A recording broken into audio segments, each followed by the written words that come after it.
Hello and welcome to the Fighting Spirit Podcast. As always, I'm Jason and I'm here to go over the retrospective for UFC 241 where Daniel Cormier was defeated. I had originally called for him winning this one, but if you follow me on Twitter, you follow me on Facebook, you saw that I had some new predictions. So I got into a little bit deeper statistical analysis. I switched around a lot of the picks, and so I'm going to go off of those.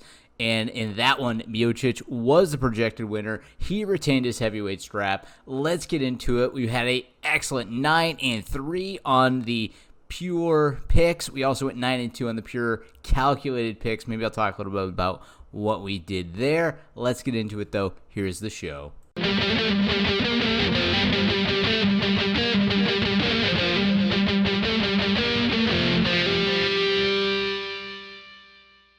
All right, so as I said, all of the picks we're going to go over were part of our late-breaking statistical changes, and I apologize that they weren't matched up perfectly with the podcast. Again, you follow me on the other platforms, you know that I did make that post, and I did apologize. But I just wanted to get that out of the way, that these aren't going to perfectly match the original Fight Pick show. But hey, that's, like I said, another reason to follow me on social media. So I had actually picked Stipe Miocic to retain his strap here, and that is exactly what happened. We had an amazing contest. We had the most combined strikes thrown all night, 123 for Miocic, but he got it in where it really counted, and 181 total strikes, a takedown, 2 passes on the ground. Amazing numbers for Daniel DC Cormier, but unfortunately it was not enough yesterday. So Daniel Cormier looked like the dominant fighter, especially in the first and second round.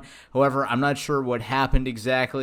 He would say, he didn't play his game. He didn't emphasize those takedowns. He didn't actually make it a full 25-minute grind fest. He took his foot off the gas a little at the end, and Stipe managed to take advantage. So obviously in the fourth round, Stipe just starts ripping shots to the body, and he hurts DC. DC said he didn't really feel it at first, but those shots started like being the money in the bank. They were earning interest. It compounded, and DC was hurt. Miocic lands a couple of good shots towards the end, puts him down, and KOs him to the mat. And that was all she wrote. DC loses his heavyweight crown and moves back to Stipe, and he retains his claim as the greatest heavyweight of all time. I think he ran it back. He got a decisive win there. I think we got to say that it wasn't a fluke, that he is probably the better fighter, and he definitely, like I said, proved it that night. There were some scary moments, though. I mean, Daniel had picked up the 6'4", gigantic fireman that, Stipe is, and just slammed him on the mat. He had a classic DC-style slam. DC showed what he had, but it was not enough. And like I said, Stipe retained his crown, but we did get it right, so we did pick up a W on that one. In our next contest, and I believe this one matched the original podcast, Nate Diaz, your straight G, picks up a great win over Anthony Pettis. So I called this one on Twitter. I'm just going to kind of repeat it. I said that Diaz would always be in front of Pettis, give him no room to breathe. Check. Got that one right. I said that he would never be able to find rhythm against Diaz because, like I said, Diaz is going to take away all that movement space that Pettis needs to execute those amazing kicks, those taekwondo skills. Check. He was not able to get that in. And he was going to drag Pettis into deep water and wither him before our eyes. Checkmate. That was all she wrote. In fact, I think this should have been a TKO stoppage late into the third round. I thought that Diaz had Pettis dead to rights, dropping great ground and pound as he withered on the cage, and ultimately that was not how it was called. Nate took his back, though, and even that back take in the first round, you could tell that really Pettis was going to have nothing to offer to Diaz on the ground. Basically, Diaz looked like he was ragdolling him. It looked like a black belt, blue belt situation, and Pettis did not look all that competent. He also broke his foot during the fight, which I'm sure did not lend itself to any phenomenal striking. There was a clash of shins, it looked like, I think in the second round. And that may have been where Pettis broke his foot. We can't really say for sure, but I think that's where it might have happened. And obviously, Pettis picks up the L here. I think it could have been stopped sooner, but Diaz picks up a great decision victory. And the MMA gods are going to be kind to us because our straight G, our West Coast G, called out Street Jesus George Masvidal, hailing from Miami, Puerto Rican versus Mexican Latino heat. This thing's going to be amazing. I am looking forward to that one. Where it's going to headline, I'm not sure, but that is main event material for sure. I don't care that there isn't a strap, there isn't a championship on the line. Those two guys can sell a pay-per-view. Dana, Sean Shelby, put it on the books. George Gamebred Masvidal versus straight G, Nate Diaz. That's the fight. The call-outs work. They both look ready. Sign on the dotted line. Let's make it happen. Let's close out the year on a good note. Let's bring it as a end-of-the-year event. I want to see it happen. Either way, though, we did pick up the W.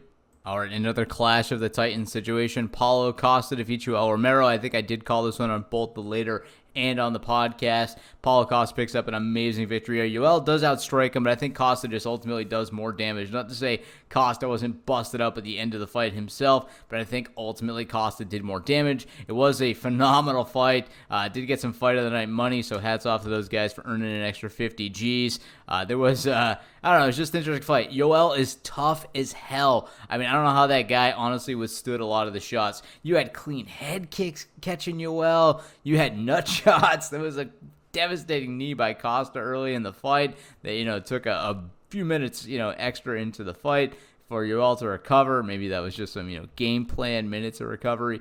But, either way, Costa does pick up the W here. Phenomenal striking. Two knockdown each in the first round. You all playing the head games by pointing away from Costa. Costa takes the bait and blam! Gets blasted right in the face with a clean Yoel shot. Costa goes back, but he's not out. And ultimately, he turns the tides here and picks up a W. Either way, though, amazing fight. And I'm glad I called it.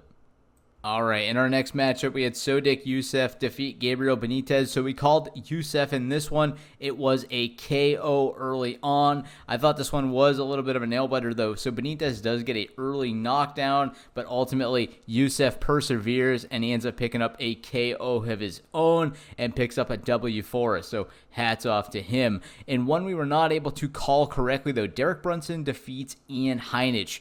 And this one was tough for me to watch just because the backstory of Ian, I really like it. I like his whole story, his trip to Rikers, redeeming himself, starting the charity programs to work with youth, to get him out of gangs and drugs and crime in general. And he wasn't able to get it done. It was a little bit sad, I think, just because I was pulling for the guy, honestly. He's just a fighter that I like, and he just was not able to overcome Brunson. Brunson was very calm. He showed the composure of his experience in UFC, going up against a guy who's only 13-1 in Ian. And while he, was explosive early on, I thought he actually almost was going to KO head kick Brunson. He didn't smell blood, I guess, fast enough. He couldn't put it on. Brunson was able to weather the storm. He didn't panic either. A lot of composure, and Brunson showed that he had the more experience, and he picked up a great win here. Brunson, I didn't see it coming. It's just how it played out, so we did pick up an L. In the next one I don't think anybody saw coming, so I did get this one wrong. This isn't a actual calculated fight because originally we had Clay Collard, and then before that I can't remember who. But Devontae Smith had a few different opponents. The last one was Cormier. I never took the time to actually crunch this one, but I just made the pick of Devontae Smith. I thought Clay Collard was going to upset, though, so if you carried through with that upset originally, you would have actually scored bigger. This guy was like a plus 1,000 underdog, so crazy, like 10-1 money. I kind of wish I had just taken a shot on Worthy for what it's worth at this point. But either way, he picks up a great KO.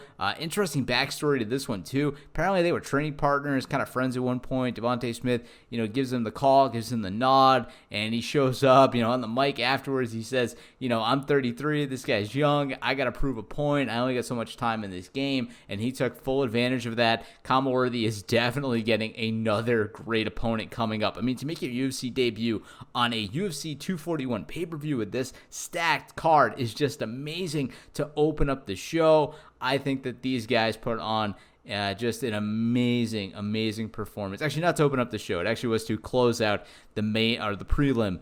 But either way, though, amazing event, and I look forward to seeing what Kama has coming up for him. So we were not going to be able to pick up an L on that one, but like I said, it wasn't actually calculated anyways because it was a debuting bout, very unknown. But either way, Hats off to Worthy.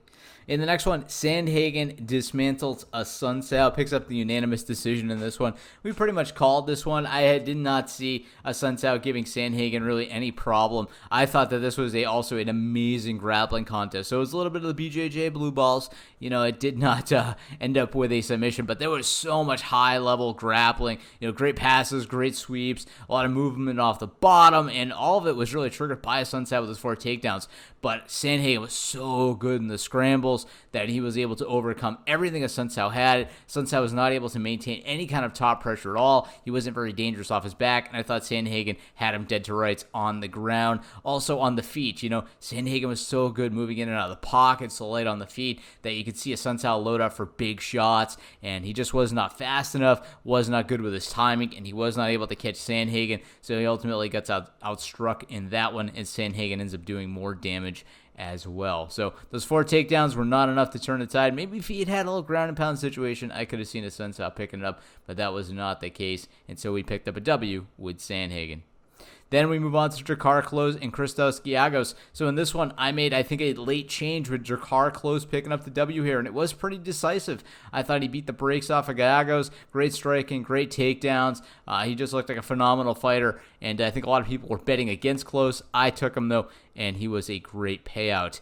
Next one, we had Casey Kenny and Manny Bermudez. So this one, we had Manny Bermudez coming in huge, right? He could not make weight. This was a catch-weight fight, 140 pounds. Casey Kenny proved that he is one hell of a phenomenal fighter. This guy came in basically a bantamweight, fighting a feather, borderline a lightweight, and he was able to hang with him in all grappling exchanges. He was able to hang with him on the feet. I thought Bermudez, when he did connect, looked heavy. His takedowns looked pretty accomplished. But Kenny, was no joke, right? He was able to hang with a lot bigger man. And so this guy, Casey Kenny, at bantamweight is going to be a force to be reckoned with. I look forward to seeing this guy again. Also, it was a very high-level grappling contest. A lot of good cage work, a lot of great passes and sweeps on the ground. It was just amazing. 7 passes for Kenny, 6 for Bermudez. There's just a lot of back and forth. Amazing prelim bout. Then in the ladies contest, this time it's strawweight, and then we have decisions from here on out here. Another one we were able to get right, Hannah Seifers defeats Jodie Escobar, and she just looked better overall. There was really nothing that Escobar had that I was scared for Seifers at any point in time.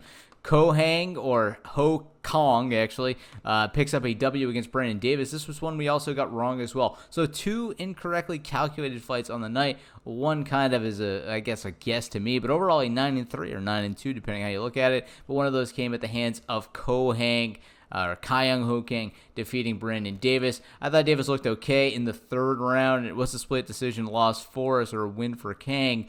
But ultimately, Davis just did not do enough early on. Maybe if there were more rounds to go, he could have picked up a W, but just really not enough in that final, or in the final round to make it like a 10-8. And then in our final contest, Sabina Mazo defeats Shannon Dobson, and this was a one-sided affair. 4 takedowns, outstrikes her 3-1. Really not much to talk about. It was a great way to open up things, and Mazo looks really good at ladies flyweight. But let's talk a little bit about this sudden change. So basically, there was an email a little while back about kind of machine learning and if I could employ that. And I had kind of a realization. I won't say on the podcast exactly what kind of realization that was, but I realized that I could do some statistical manipulation to do a little bit more sophisticated testing of the formulas and metrics that I use. And so I kind of hustled to come up with a model for this and collected as much back data as I thought was, good basically for this model, and I back tested some fights. It looked pretty good. I've used it to predict this one, and lo and behold, we come in at 75% accurate, or more so if you go with a 9-2. So I'm looking forward to these calls. However, I just want to throw a caveat out there. Next week and the week after, we have a China card, and then we have the Abu Dhabi card, and so I think there's going to be a lot of kind of up in the air stuff for these 2 international events. Granted, we do have Khabib and Poirier. I'm hoping to get that one correct when I do crunch it. But a lot of these other fights I think are going to be a little bit more unknown, a little bit shakier, and I'm just going to throw out a grain of salt with every one of these. I wouldn't necessarily recommend getting too crazy with the betting lines on these.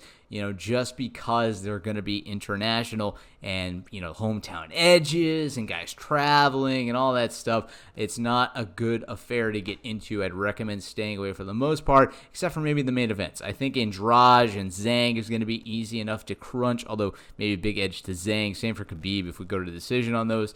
And the Khabib-Poirier fight, I think, is easily crunchable, but we'll see how it plays out. Kind of rambling a little bit about it, but yeah, so we're going to have a 2-week hiatus. I'm going to have a beer review coming up this week. The following week, we'll just have to, wait till the next one. I'm not sure. Maybe I'll release something, maybe an extra beer review, whiskey review, something, just to get a little bit of content out there. But we have a 2-week hiatus, then we come back for UFC 243, so I'm really looking for, 242, which, I'm looking forward to that one as well. But let's cut off the rambling and get to some housekeeping, starting with the mailbag. We have a write-in. All right, so I'm going to do my best to summarize this write-in here. Eric writes to us and says, how do you think you could capture a fighter's improvements or degradation? What I mean by this is some fighters are very consistent and others are not. Have you considered that your algorithm could take into consideration past fight stats in addition to overall stats? I think recent performances could have some type of useful metric to see if a fighter is improving or if they are on the downward slope of their career. Eric goes on to name a few guys like Anthony Pettis, BJ Penn. These are some guys that, haven't performed as well recently, and I have a couple responses to that. So the first one is actually something I did take into consideration for a little while, but it wasn't as valued because these fighters are starting to dwindle. So I'm basically referring to guys that fought pre-USADA, guys that are questionable, basically before the Reebok days. If you see a guy as highlights and he's not wearing a Reebok kit, you got to call into question if he was on some kind of performance-enhancing drug, be that, straight up steroids, Turinabol, EPO, or if they were maybe using, dramatic weight cutting techniques, maybe they were taking a lot of diuretics, something to give them an edge that wasn't necessarily tested for at the time.